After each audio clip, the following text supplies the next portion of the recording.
From LinkedIn News, I'm Leah Smart, host of Everyday Better, an award-winning podcast dedicated to personal development. Join me every week for captivating stories and research to find more fulfillment in your work and personal life. Listen to Everyday Better on the LinkedIn Podcast Network, Apple Podcasts, or wherever you get your podcasts.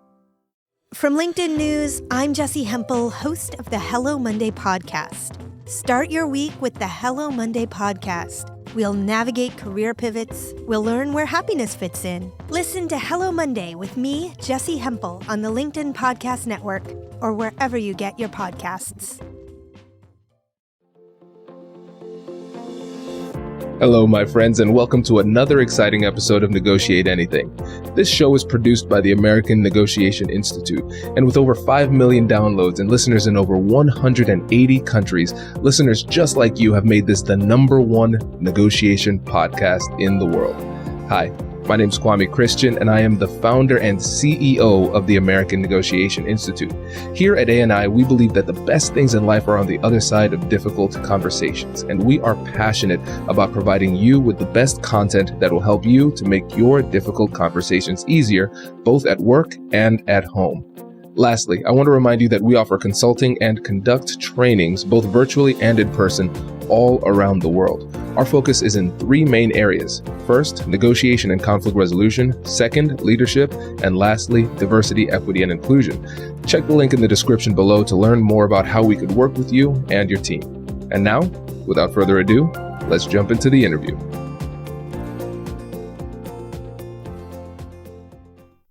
Hey everybody, before I get you into the episode, I want to give you a little bit of background.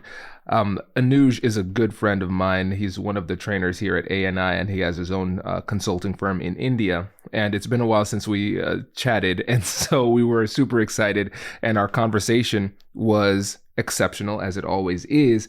And I realized after a few minutes, I said, you know what, this content, like what we're doing right now in our conversation, we should just share this. And he was cool with it. So what you're going to see in this episode that's a little bit different is that you're going to essentially be dropped in the middle of this conversation. And so you'll be kind of like a fly on the wall and hear how we typically talk. And what I found is that people really enjoy these types of episodes because it's really organic and it shows the depth of the relationship that I have with the guest. So let me know your feedback on this. Let us know what we can do to make this cleaner for the next time. But the conversation was going so well that I wanted to make sure that I could share it in its most organic state. So that's why the format is a little bit different in this episode. And I'm not going to steal Anuj's thunder when it comes to introducing himself. The introduction for Anuj is coming, probably in about 5 minutes. So without further ado, let's drop you right into this conversation. Yes. Hello. There he is. How are you, man? Good. It's so awesome to see you. Likewise. It's been forever. You do not know how refreshing it is to see you. This is exactly what I needed today. How have you been? Thank you so much. Thank you. Yeah, all has been great. It is 20 months that we've been in India now.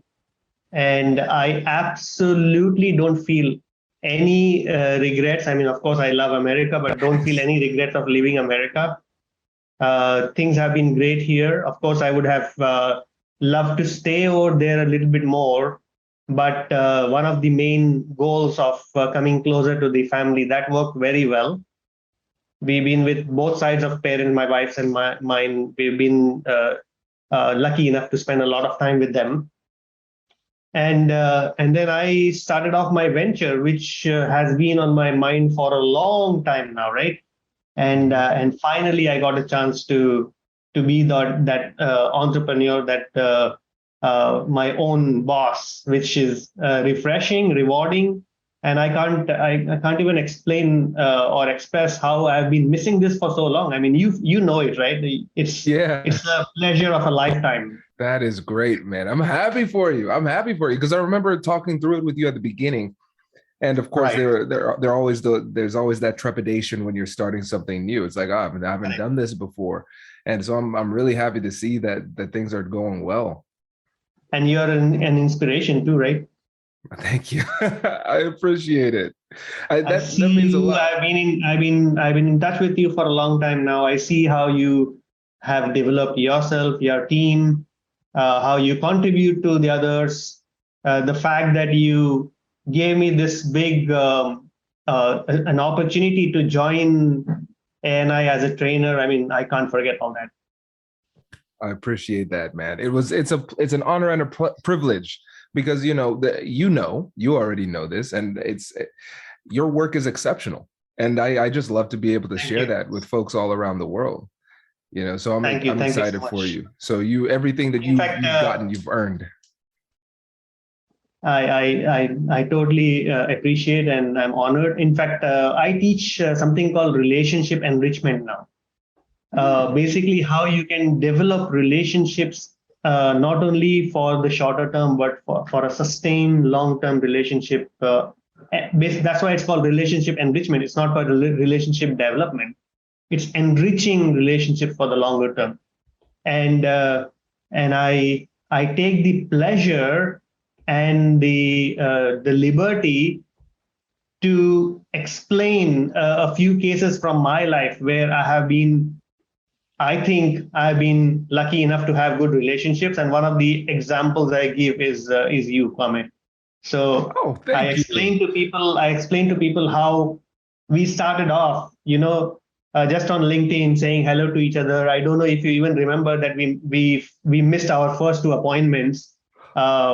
And we couldn't get in touch, and then finally we didn't give up, first of all, because we had that, both of us had that thing in our mind that we want to at least sustain that or build that relationship first and then sustain it, and then how we have developed this over the last few months and years, right? I mean, through a constant nurturing. What I call is you have to nurture a relationship, and we have been constantly nurturing our relationships by either you agreeing and willing to give me an opportunity to join ANI as a trainer, or for you to agree to write a foreword for my book, and for me to take whatever or do whatever I can to help you in any particular way.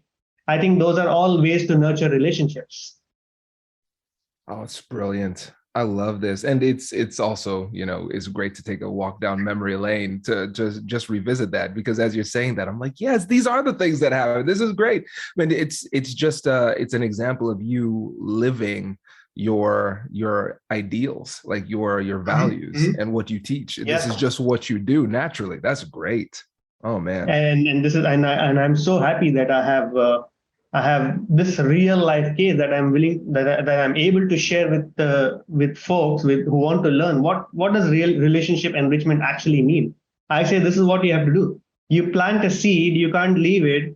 You have to talk to the plant as the seed starts germinating. You have to actually talk to the plant. You have to nurture it, and only then you get the rewards. And it's not the reward that you're finally looking for. You want to see something healthy in front of you, and that's what a healthy relationship is like. Absolutely. Yeah. And there's no avoiding the work. It takes work. Right. You can't shortcut it. Exactly. It's not overtime. Yeah. Oh, this is good. So how about we just start it now? Tell the listeners about yourself, what you do, and don't forget to talk about the books in addition to Negotiation Arena too. Okay. Thanks a lot, Kwame. It's a pleasure having been on this podcast edition once before.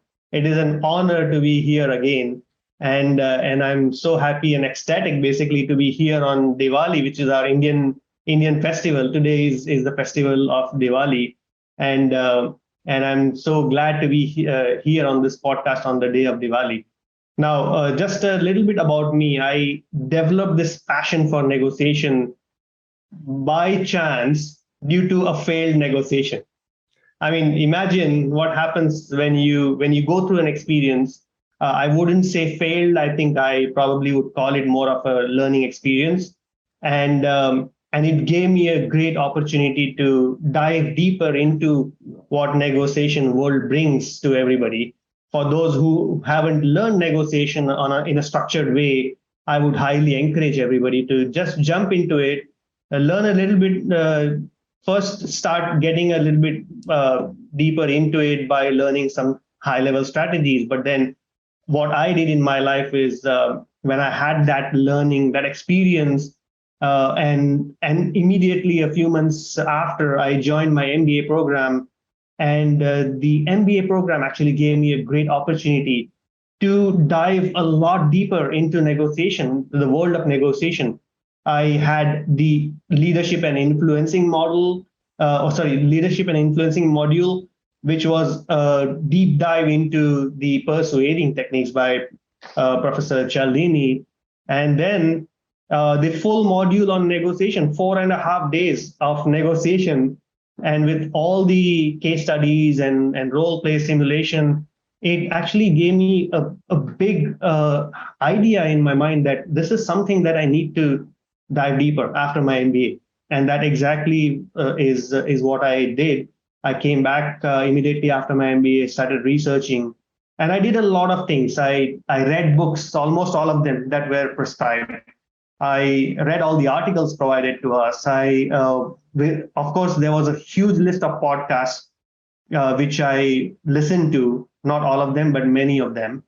And I kept developing myself. I joined the Harvard program on negotiation.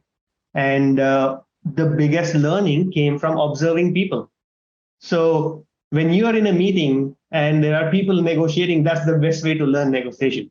You can see people, and by that time I had actually learned strategies. I had learned a few different ways and approaches and the process of negotiation. So what I could do is I could easily see people doing things either well or maybe not that well. And these are the opportunities you have to observe people to learn from what they're doing.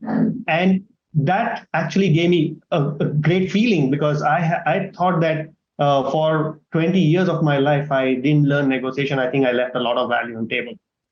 But now I had this great opportunity to make amends and not only learn and for my own, but I think teaching negotiation came along the way, because I thought once I knew all this, I should be sharing it with people, just like you do, Kwame, right? I mean, it is great to add value to others. And I started teaching negotiation, and it immediately changed my life has changed a lot. It has transformed completely since I ventured into teaching negotiation. And then along the way came my first opportunity to publish my book, which was the first book, Negotiation Quotient. And it did pretty well, because what I did was all those things that I observed in my day-to-day life, all those conversations I had with people, the surveys that I shared with people and got their experiences, all those were put into the book. And the some of the highlights and the feedback from the readers was it was a simple read and we could relate to it. And that is what made it perfect, because people could see that these are the things that they go through every day. And why haven't they learned negotiation all this while? And that is exactly what I wanted to share with them. And I didn't stop there. I mean, it was great publishing my first book, but then the idea that came to mind is I didn't learn negotiation for 20 years of my life, and I don't want others to be in that same boat, right? I want kids and young adults to start learning negotiation early in their life. And that thought came to me a few days or weeks after I published my first book. And I said, okay, I'm going to at least try and write something, publish something for the young audience. And for them to at least, the first objective was become aware that there is negotiation. There's something called negotiation, right? And there's something that they should learn. I mean, that is what I stress on, that there is something that you should learn. Of course, you have to learn your subjects at school, but then if you don't learn these things, you might have to at some point face these scenarios where you have to negotiate, and you might have to do it intuitively or on a trial and error method.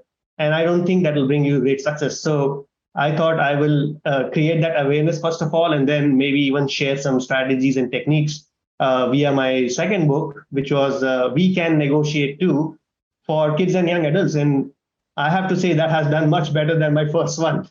So I feel great that parents, first of all, so thanks to all the parents if you're listening, and also the kids have had this great the focus on learning and the focus on learning something that will actually help them. So I think that is great for me. And this hasn't stopped, because what I did was, while I teach corporates, while I teach adults and professionals negotiation, I also started teaching kids and young adults negotiation. So now I teach at 2 schools negotiation as well as a super skills program. And what is super skills? Basically, super skills are those skills like negotiation, skills that we use every day, but we never learn.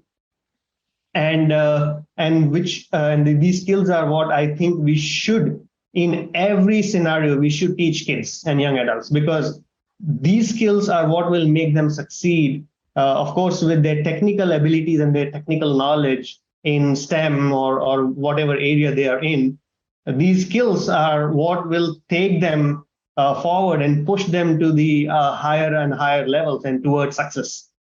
And I feel that if we don't teach these skills early enough, they would have lost a lot of value, or maybe a lot of opportunities because of not having learned these skills early. Does your company invest in professional development training? If you believe that your team would benefit from a negotiation workshop, all you need to do is go to our website, fill out the workshop request form, and then we'll set up a time to chat. These workshops are completely customizable, and we've done them all around the country. Negotiation and conflict resolution skills are beneficial across all professions, but they're especially useful in procurement, purchasing, sales, sourcing, and contract management. Our calendar is filling up quickly, and we even have some workshops scheduled for next year. If you think you might want one, I'd suggest reaching out soon so you don't miss out.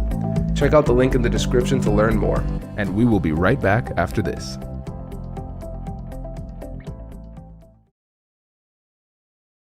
Oh, this is great. And listeners, you can already tell why I love talking to Anuj. This is incredible, because you're addressing this from multiple angles, because you're realizing, yes, adults, we have not had access to this material. So you're trying to educate the adults, the professionals. But then you're also realizing, hey, if we don't educate the youth, they will turn into adults that don't know how to negotiate. So we have to create programs for younger people as well. I think that's really, really fascinating and very, very necessary. And now that you've had the opportunity to teach hundreds of professionals at exceptionally high levels in negotiations, and now you've had the opportunity to teach young people how to negotiate, and you've been a successful author in both of those arenas, what would you say is the key difference when you're communicating the message to adults versus communicating that message to children?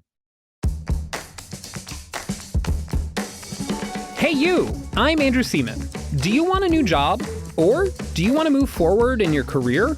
Well, you should listen to my weekly show called Get Hired with Andrew Seaman. We talk about it all, and it's waiting for you, yes you, wherever you get your podcasts.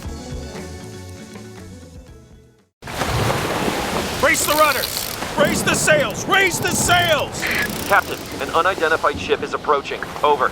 Roger. Wait, is that an enterprise sales solution?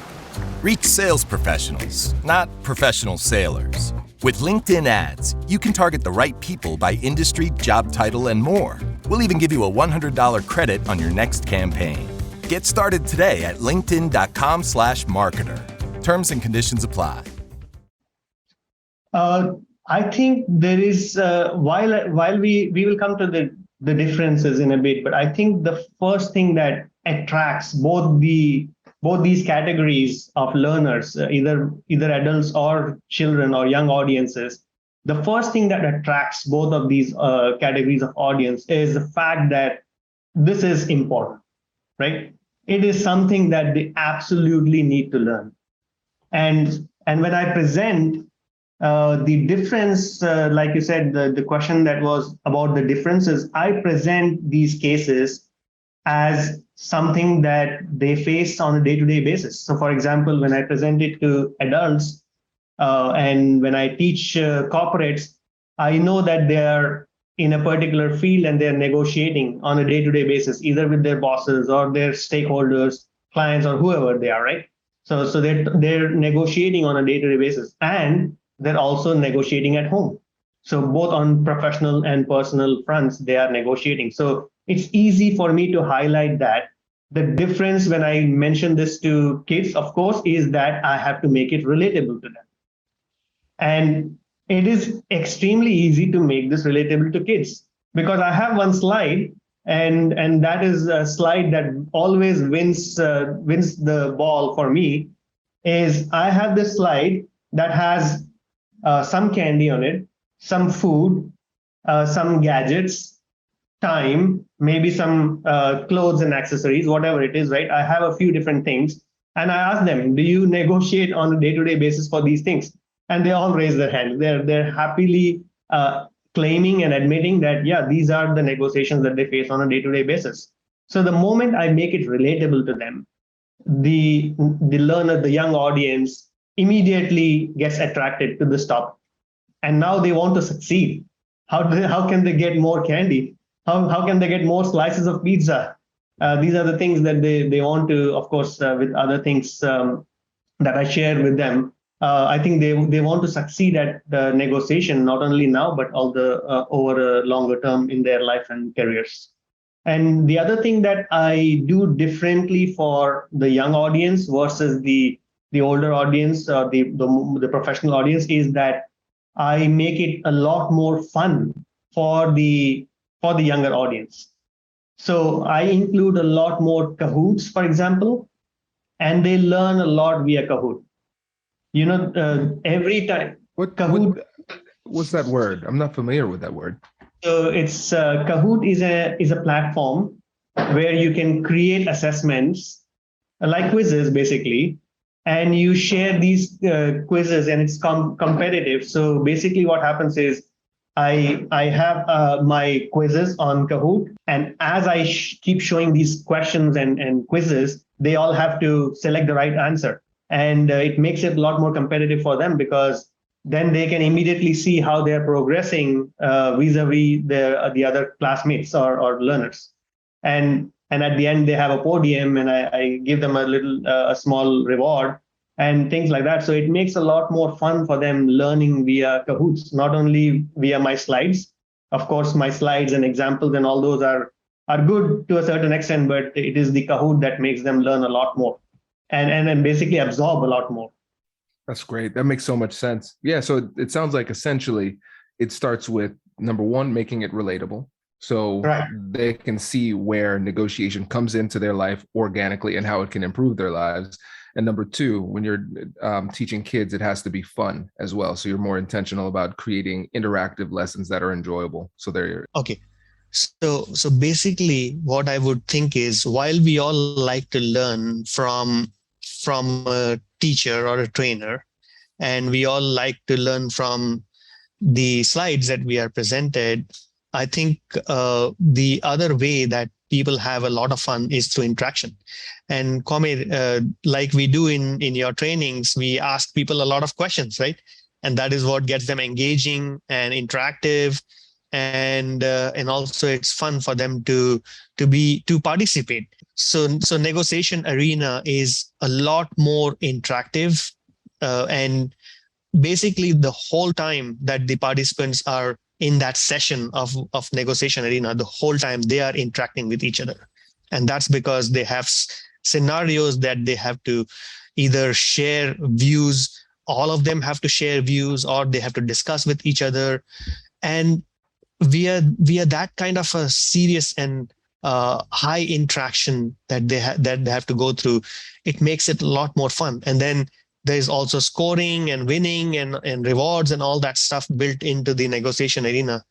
And at the end of the day, any number, I have played this with participants for 3 hours, and they don't feel how quickly the time went by.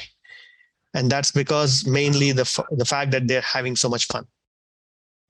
This is so cool. And so with Negotiation Arena, is this a platform you created, or are you using somebody else's platform? It's a platform that I created from scratch. So I first created the physical version of it, and I created all the cards, and then I also created the online version. So I now have an online version which I got made in front of me. So it was developed by one of the service providers here, but it is a lot more the same fun that you would have in a physical version, it's also built into the online version. So you have a spin wheel where you click the spin wheel, you at your turn, you click the spin wheel and you get a topic. And as soon as your topic is selected, a card would pop up online. And the card that pops up has a scenario. And you read the scenario and you discuss the scenario. Either you present your views and you discuss it with others. So the game continues like that online. And at the end of the game, then there's a winner that is selected based on the points. There's a winner that pops up on the screen. So it's a lot of fun, even in the online version. Wow. Kudos. That's great. And it's great to see people who are really into the field like you starting to create these tech platforms, because that's really the future, because at this point, a significant portion of our trainings are virtual and online, and you want to find these ways to engage people in a similar type of way. So this is really impressive. Kudos on that. I think I'm very happy to have been at least so deep in negotiation that I can create a platform like this, because it wouldn't have come to me if I hadn't learned negotiation over the few years. It wouldn't have come to me. 100 plus scenarios, creating those scenarios by itself is a lot of effort. And most of these scenarios are from my day-to-day life and experience. So I have things that I know people can relate to. And when I present these scenarios to people, when they have to go through those scenarios, they know that these are the things that they face in their day-to-day life. And the responses that come out from them is also great, because now they have probably had that experience and they are sharing what they did in that kind of a scenario. And then everybody learns from that. That's great. So can you give an example of one or two of the scenarios that comes up in the game? Sure. So one scenario would be, for example, in one of my workshops, I heard from a sales leader of that company, of that organization. And the sales leader said, I would think that in order for me to teach my team members negotiation, I would pick the sales team members only to learn negotiation. Now, that is a statement that a sales leader made. And while it's a statement that somebody has made, I present that as a scenario to my audience in negotiation arena is, what do you think about this statement, right? What do you think about teaching negotiation only to the sales team members? And then a lot of the responses that come through from participants is that it's not only sales, it's a lot of other team members within the organization that need to learn negotiation. For example, marketing, logistics, operations, finance, M&A, all these activities need a high level of negotiation ability. And I don't know why. To be honest, I don't know why that sales leader thought that only sales people should be taught negotiation. But that became a scenario for me to ask people. That's just one example. There are a few more examples, like if you had to prepare, would you keep your interest in mind, or would you keep the other party's interest also in mind? It's worded differently, but that's a scenario. And when I present that, it's basically meant to teach the audience or share with them that it's not only your interest, it's the interests of yourself as well as the other that make the negotiations more successful. So these are the kind of scenarios, and there are, like I said, 100 plus scenarios. And there are some case studies, real life case studies. So I have an example from a negotiation from my life that I have put in a good format for them to think and deliberate on what would they do in that kind of scenario. So all these things make them, first of all, think, plus engage with each other, and that's the fun in learning. That's great. Yeah, that's smart. And it's really cool to see how you're able to get people to engage, but you're getting them to engage on something that is practical, something that's real. Right. And these are real scenarios from your life that you're having them discuss and practice those skills. So I can see that there is not just the skill set being developed, but also the mindset as well. Where, Correct. for example, with the interests, should you consider your interests or other people's interests? That is somewhat a skill for sure. Like issue spotting and recognizing that, but Right. also you have to have that underlying desire to care to do it. Exactly. And that's the main point is, don't always think about yourself, right? Think about the other. So like you said, care, what comes along as a response to that, I think I would expect some of the participants to also say, yes, in that case, we need to have empathy, because if we need to understand their interests, we need to understand them first, and along the way understand their interests, and by understanding the other person, that's where empathy comes in. Like you said, care comes in, and these are the things that they learn as a part of these scenarios. That's great. And now that you've had an opportunity to teach negotiation and practice negotiation as a professional in the United States at a very high level at some of the biggest companies in the US, and now you've had the opportunity to teach negotiation and negotiate as a business owner, entrepreneur in India, what would you say are some cultural nuances that you found to be surprising when you compare those two cultures? Yeah, I think that's a great question. This is something that a lot of participants, when I share with them, it really opens their eyes to how cultural differences, or those nuances, as you mentioned, how those can have a huge impact on the success of your negotiation. So, for example, in negotiation in the US, you would probably be a lot more straight to the point, to the issue, to the matter, discuss those a lot more. I mean, of course, building relationships is key, but the getting to the point is a lot more important in the US. Whereas in cultures like on the Eastern side, you probably develop relationships through at least a couple of meetings first. And I have heard this from other people that are my connections that I have had, who do business with clients. They actually go to the client a couple of times and don't discuss business at all. They probably have drinks or share, go maybe dine outside first, couple of meetings, get to know each other. And then that's when they start discussing business, because it's all about creating that relationship first, which I think doesn't matter as much. I mean, it of course matters everywhere to have that relationship, right? Matters everywhere, but it's not as critical in the West as it is in the East. So these kind of cultural nuances, of course, matter a lot. I mean, and then habits and different things you do, actions and habits play a huge role. Imagine you were 10 minutes late to a meeting in the US. You would probably have to feel really bad about it, right? That you were 10 minutes late. In other cultures in the East, 10 minutes is nothing. I mean, you get a 30-minute grace sometimes to join it. So habits and actions have to accordingly change. And I'm saying this because I have come from the US and I expect everybody to join my meeting on time. And when it doesn't happen, I sometimes get a bit flustered. Why has the meeting not started yet, right?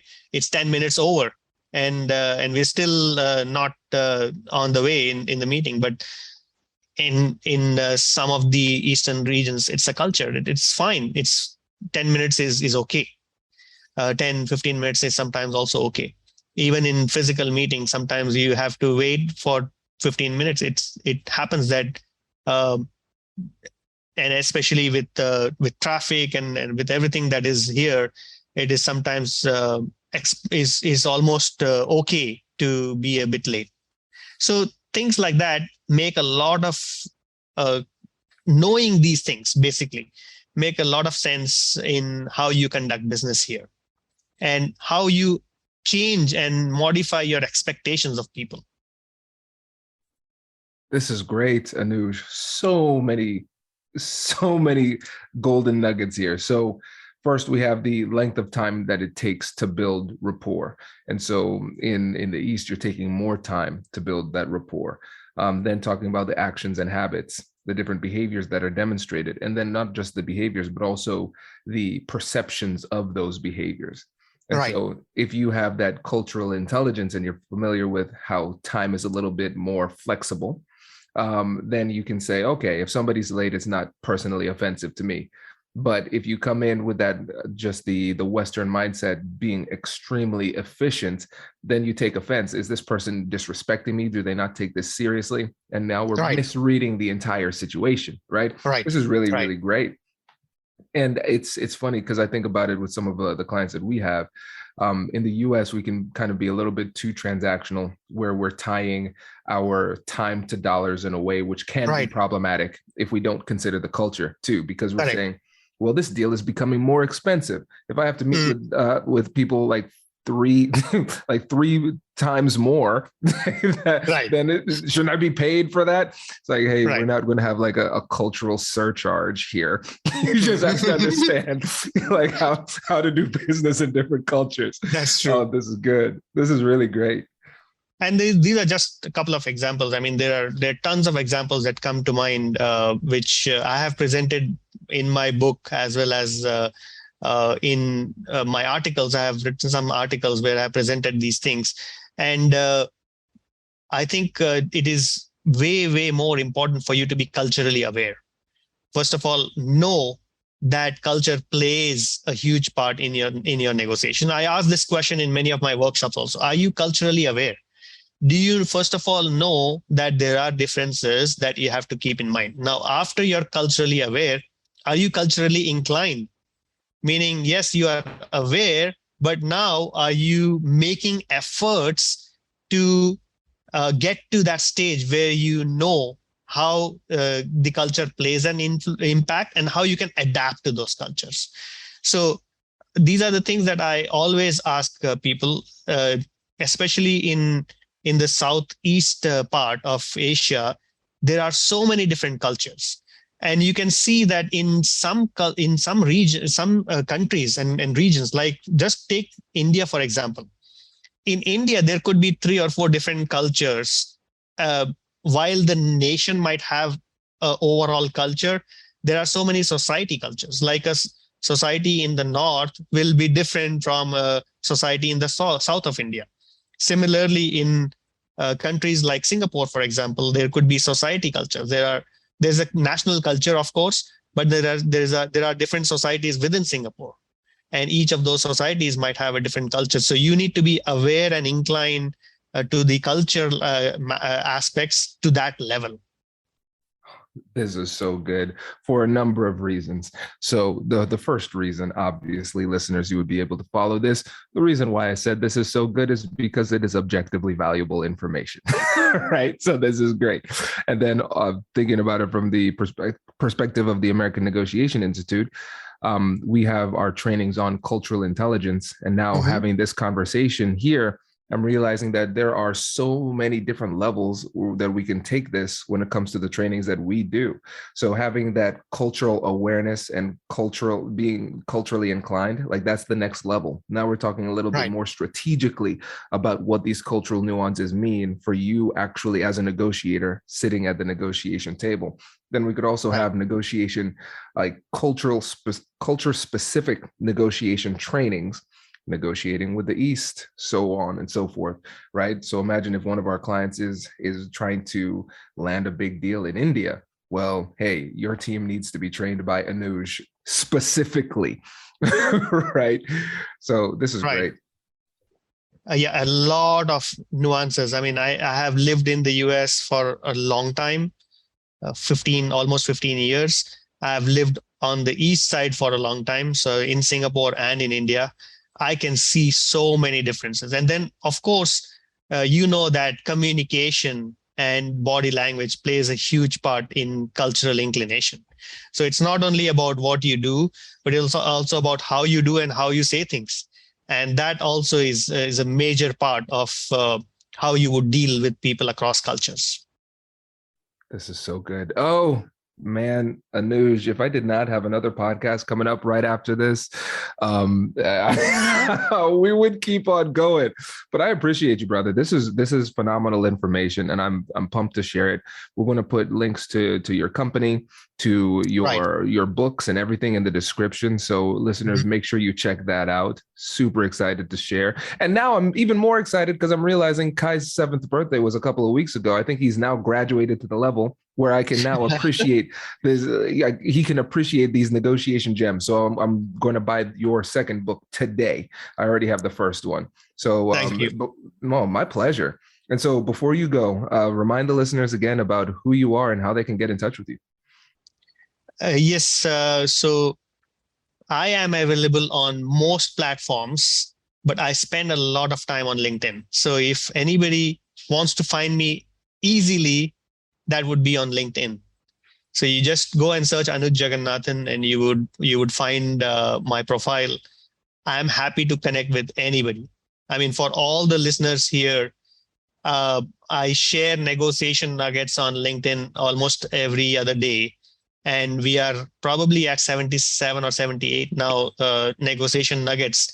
And each of those nuggets are, again, from my day-to-day life, from things that I have seen people doing or not doing well or not doing well. And those are all nuggets I share on LinkedIn and other platforms also, but primarily on LinkedIn. So the idea being, you can easily find me on LinkedIn. And if you want to reach out to me and say, oh, I heard you on Kwame's Negotiation and Negotiate Anything podcast, and I have a question for you. We are doing a business in India or anything, whatever it is, right? You have a question for me. I would be happy to answer it for you, and always willing. So just take the reference, Kwame's name, and I would jump to your message immediately. So feel free to reach out to me. Again, my company, Propelurs Consulting, again, you would find that in my profile.